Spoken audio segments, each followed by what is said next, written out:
이 사건은 뉴욕주의 북부에 위치한 세인트로렌스라는 도시에서 발생한 스토리입니다.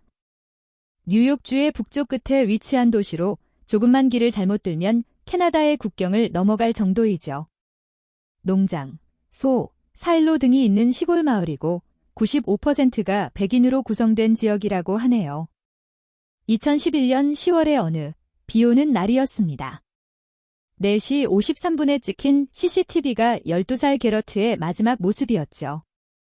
그는 스케이트보드를 타고 있었고 학교가 끝난 후 집으로 가고 있었던 장면이 CCTV에 찍힌 것이었습니다.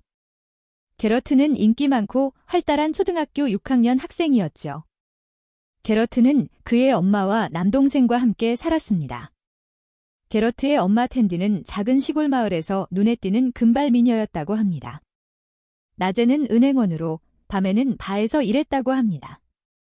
싱글맘이었던 텐디는 그녀가 일하던 바에서 닉이라는 흑인 남성을 만나게 됩니다. 그는 대학교의 사커 코치였죠. 닉은 16살 때 자메이카에서 미국으로 이민 온 이민자입니다. 그는 미군에 복무한 후에 세인트로렌스 칼리지에 입학하고 그곳에서 사커 선수로 활동했습니다. 그는 플로리다에서 수학을 가르치다가 세인트로렌스로 돌아와 사커 코치 생활을 하게 됩니다. 그는 백인 동네인 세인트로렌스에서는 보기 힘든 극소수의 흑인이기도 했습니다. 사망한 게러트의 엄마 텐디와 바에서 만난 닉은 2010년부터 데이트를 시작했습니다. 텐디는 인터뷰에서 그녀와 닉이 데이트를 시작하자 주변 사람들은 수군거렸다고 합니다. 왜냐면 닉이 흑인이기 때문이었죠. 2010년에도 저런 일로 수군거리다니. 세인트로렌스라는 곳이 정말 시골인가 보네요. 그 둘의 관계는 1년도 안 되어 끝이 났다고 합니다. 그리고 텐디와 그녀의 2명의 아들이 닉의 집에서 이사를 나갔다고 합니다. 그리고 나서 몇 주 지나고 나서 사건이 발생한 것이었죠. 사건이 발생한 날은 월요일이었습니다. 초등학교 6학년 게러트가 학교에서 돌아오는 장면은 CCTV에 찍혀 있었죠. 그날 게러트와 같은 아파트 복도의 맞은편에 살던 이웃 대학생 커플은 시리얼 킬러 드라마 덱스터를 보고 있던 중 무언가 쾅하는 소리를 들었다고 합니다. 그 소리는 사람이 부딪혀서 나는 소리 같았다고 했습니다. 저도 10년 전쯤에 덱스터라는 미국 드라마를 아주 재미있게 봤던 기억이 나네요.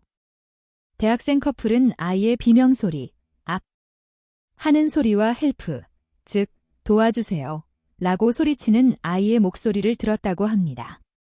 대학생 커플은 게러트의 아파트 대문을 두드렸고 아무런 응답이 없더니 찰칵하고 문 잠그는 소리가 났다고 합니다.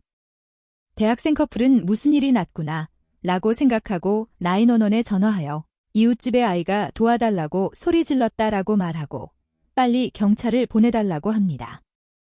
몇 분 후 경찰은 도착했고 집안에서 게러트의 백팩과 스케이트보드를 발견했습니다. 그리고 게러트가 엄마의 침실 바닥에 누워있는 것을 발견했습니다.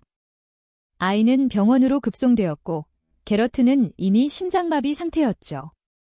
부검에서 게러트의 무릎은 바닥에 갈린 듯이 까져 있었고 목과 얼굴에는 이상한 상처가 나 있었고 사인은 교살에 의한 질식사라고 판명되었습니다. 누가 12살 게러트를 살해했을까요? 경찰은 킬러가 2층 창문으로 탈출했다고 했습니다. 2층 방 창문에서 바닥까지는 20피트 정도 되는 높이로 뛰어내리기에는 무리가 있었습니다. 하지만 킬러는 그곳으로 탈출했죠. 자세히 보니 2층에서 뛰어내릴 때 중간에 넓은 사각형의 턱이 있어서 그곳에 안착하고 다시 땅으로 뛰어내릴 수도 있을 것 같은데요. 그러니 아주 불가능한 것은 아니겠죠. 미리 계획했다면 말이죠. 또는 미리 사다리를 설치했을 수도 있고 그 창문으로 집 안에 들어갔고 나올 때도 그 창문으로 그리고 사다리로 유유히 내려왔을 수도 있고요. 혼자 한 짓일까요? 누군가 한 명 더 현장에서 사다리를 빠르게 치우고 싣고 간 걸까요?